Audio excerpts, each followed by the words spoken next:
നമുക്ക് ചേരയെ ഫ്രൈ ചെയ്താലോ? അതെ, ഇത് ചേരമീൻ. ഞാൻ ഇട്ട പേരാണ് കേട്ടോ. ഞാൻ ലൈഫിൽ ആദ്യമായിട്ടാണ് ഇങ്ങനൊരു മീനെ കാണുന്നത്. ഞാൻ അങ്ങനെ അധികം പുഴമീൻ കൂട്ടിയിട്ടേ ഇല്ല. അതുകൊണ്ട് എനിക്ക് അറിയില്ല, ഇതിൻ്റെ പേരും എനിക്കറിയില്ല കേട്ടോ. ഞാൻ ആസാമി വന്നതിന് ശേഷമാണ് ഇങ്ങനെയൊക്കെയുള്ള മീനുകളെ കാണുന്നത്. ഞാൻ കൂടുതലൊന്നുമല്ല, ഞാൻ എല്ലാം കടൽമീൻ, ചൂര, കേര അങ്ങനെയൊക്കെയുള്ള മീൻ മാത്രമായിരുന്നു കൂട്ടിക്കൊണ്ടിരുന്നത്.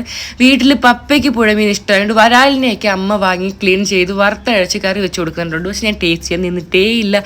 കാരണം എൻ്റെ വിചാരം ചേറി കിടക്കുന്ന മീൻ, എനിക്കിപ്പോൾ അത് ഇഷ്ടമല്ല. ചേറിൻ്റെ ചൊവ്വയായിരിക്കും, ഞാൻ കഴിക്കാറില്ലായിരുന്നു. പക്ഷേ ഒരു 5-6 വർഷമായിട്ട് ഞാൻ ആസാമിൽ UP-യിലേക്ക് ആയപ്പോൾ ഇവിടെ നമുക്ക് കടൽ മീൻ കിട്ടില്ല, എല്ലാം പുഴമീൻ മാത്രം. പിന്നെ UP-യിലായിരുന്നപ്പം അവിടെ ബീഫ് എന്ന് പറഞ്ഞാൽ തല വെട്ടും. ആസാമിലോട്ട് വന്നപ്പോഴോ ആസാമിൽ പൂർണ്ണമായിട്ട് നിരോധിച്ച്, ഇവിടെ എങ്ങും കിട്ടത്തില്ല.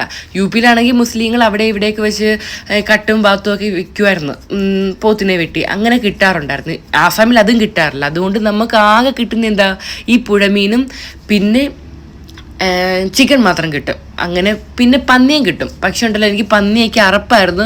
ഇവിടെ വന്നതിന് ശേഷം എന്ത് കിട്ടിയാലും കഴിക്കുന്ന അവസ്ഥ, എല്ലാം വാങ്ങി ട്രൈ ചെയ്തിട്ടുണ്ട്. പക്ഷെ എനിക്ക് പുഴമീൻ ഇഷ്ടമല്ല. ഈ സംഭവത്തിൻ്റെ പേര് പോലും അറിയില്ല. ഞാൻ ആദ്യമായിട്ട് ഇതിനെ കാണുന്നത്. ഏട്ടനും ഇഷ്ടമല്ലായിരുന്നു. ഇവിടെ വന്നതിന് ശേഷം ഏട്ടനെല്ലാം ഇഷ്ടപ്പെട്ടു. അങ്ങനെ ഏട്ടന് വേണ്ടിയിട്ട് മാത്രമാണ് ആക്കുന്നത്. ഇതിൻ്റെ പകുതി ഏട്ടൻ കഴിക്കൂ. പലപ്പോഴും ഞാനിത് ആക്കി കൊടുക്കും. ഏട്ടന് ഇങ്ങനെ സ്നാക്സ് പോലെ ആക്കി കൊടുക്കുന്നത്. അതുകൊണ്ടിട്ട് തന്നെ ഏട്ടൻ പകുതി കഴിക്കും, പകുതി കളയും. എനിക്ക് ഇഷ്ടത്തോട്ട് കഴിക്കാനും പറ്റില്ല. ഇപ്രാവശ്യം മൊത്തം കഴിക്കും എന്ന് പറഞ്ഞിട്ട് വല്ല ഞാൻ 2 എണ്ണത്തിന് എടുത്ത് മൊത്തം ആക്കിയത്. വേറെ കുറച്ച് പുഴമീനോട് എടുത്തിട്ടുണ്ടെങ്കിൽ ഇതിൻ്റെ ഒന്നും പേരറിയില്ല കേട്ടോ. ഞാൻ ഇവിടെ ഉദ്ദേശിച്ച ലൈഫിൽ ആദ്യമായിട്ടാണ് ഇങ്ങനെയൊക്കെ. ഞാൻ കഴിക്കില്ല. എനിക്കെന്തോ ആ ചേരമീൻ്റെ പുറത്തെ ജെല്ലെ കണ്ടപ്പോൾ എനിക്ക് എന്തോ പോലെ. എൻ്റെ പൊന്നെ, ഈ ഒരു ചേരമീനെ ക്ലീൻ ചെയ്തതിൻ്റെ കിച്ചൺ മുഴുവനും നാമാശേഷമായി. ഫ്രിഡ്ജിൻ്റെ മുകളിലെല്ലാം വീണു, ടൈൽസിലും ടിന്നിലും എല്ലാം തെറിച്ച് വീണു. ചുരുക്കി പറഞ്ഞ കിച്ചൺ മുഴുവനും കഴുകി ഇറക്കി. പിന്നെ ഞാനും പോയി കുളിച്ചിട്ടാണ് മസാല എല്ലാം പുരട്ടി വറുത്തത്. അത്രയ്ക്കും പാടായിരുന്നു. കഷ്ടകാലത്തിന് ഏട്ടനോട് ഞാൻ പറഞ്ഞിട്ടുണ്ടായിരുന്നു, ഏട്ടാ ഇനി എന്ത് മീൻ വാങ്ങിയാലും ക്ലീൻ ചെയ്യാണ്ട് വാങ്ങി. കാരണം 5-6 വർഷമായി ഞാൻ പുറത്ത് നിൽക്കാൻ തുടങ്ങി. അതുകൊണ്ട് ഇവിടെ എല്ലാം വെട്ടി ക്ലീൻ ആക്കിയ മീനാണ് കിട്ടുന്നത്. അതുകൊണ്ട് തന്നെ മീൻ എല്ലാം ഒന്ന് പഠിച്ച് വെക്കണമല്ലോ. മീൻ വെട്ടുന്ന കുക്കിങ്ങൊക്കെ അത്യാവശ്യം അറിയാം, പക്ഷേ മീൻ ക്ലീൻ ചെയ്യുന്ന കാര്യം മാത്രം മറന്നു.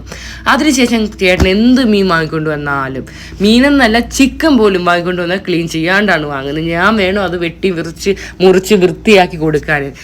അങ്ങനെ ഇപ്പം ഞാൻ മീനെല്ലാം വറുത്തു. ഭയങ്കര ചൂടും ഹ്യൂമിഡിറ്റിയൊക്കെ ആയിരുന്നു. ആ സമയത്താണ് ചെറിയൊരു മഴ. നാട്ടിലാണെങ്കിൽ അടിപൊളി മഴയും നല്ല ക്ലൈമറ്റും ഒക്കെ ആണെന്നാണ് പറഞ്ഞത്.